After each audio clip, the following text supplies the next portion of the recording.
Hello, my name is Robin David, and I'm the designer behind Sub Rosa, Spies for Hire. It's a bidding and bluffing macro game for 2 to 4 players. A game of Sub Rosa usually takes between 5 and 15 minutes, but you can teach the game in just 2 or 3 minutes, which is what I'm going to do in this video. In Sub Rosa, Spies for Hire, players are running rival spy agencies trying to win the various mercenary spies to their side. They do this by using the bidding tokens. Each player has got 7 of them, and they are numbered 2 through 6, with 2 more tokens which have got a number 3 and a star on them. These are the action tokens. In essence, they're like bribes that let you manipulate the different agents and manipulate other bids that are being placed. So here we have the game set up with 3 players. Over the course of this game, players will be fighting for control of these 4 agents, and they will do that by placing their bidding tokens next to the agents like this. They're placed in a column so you can see the order in which they're placed, and they're placed face down so that only the players who own those tokens know their values. Players take it in turns, putting their tokens face down, with the exception of if they try and place a action token. These are the ones with the stars on. The action tokens are placed face up, and they let you use the various agent abilities. And these will vary depending on which way the agents come out and which cards you've chosen. Generally they let you either manipulate other people's tokens, maybe move them around, or they let you manipulate the agent cards themselves, maybe swapping the cards around.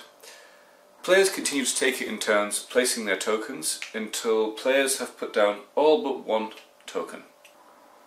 By the end of the game, the table looks something like this, with tokens placed down in a column next to each card.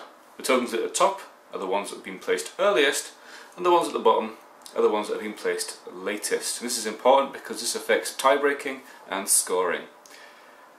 Once players have placed all but 1 token, we flip over all of the face-down tokens to see who's won control of each agent.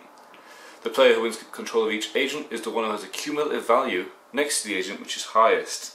One small thing to bear in mind is that the token on the bottom of each column has 1 removed from its value. So this is only a 4, this is only a 2, this is only a 2, and this one is only a 5. So if we look at promotes, yellow has won this one by a landslide. Yellow takes promote.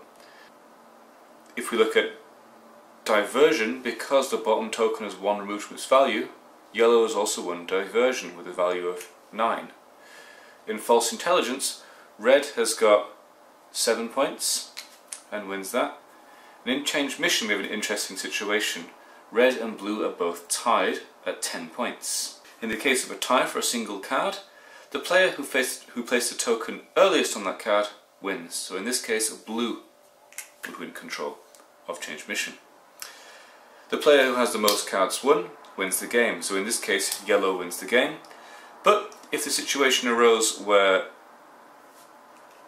2 players tied for number of cards, let's say blue had 2 and yellow had 2, we would look at the tokens that they kept in their hand, and the player who kept the highest token would win the game.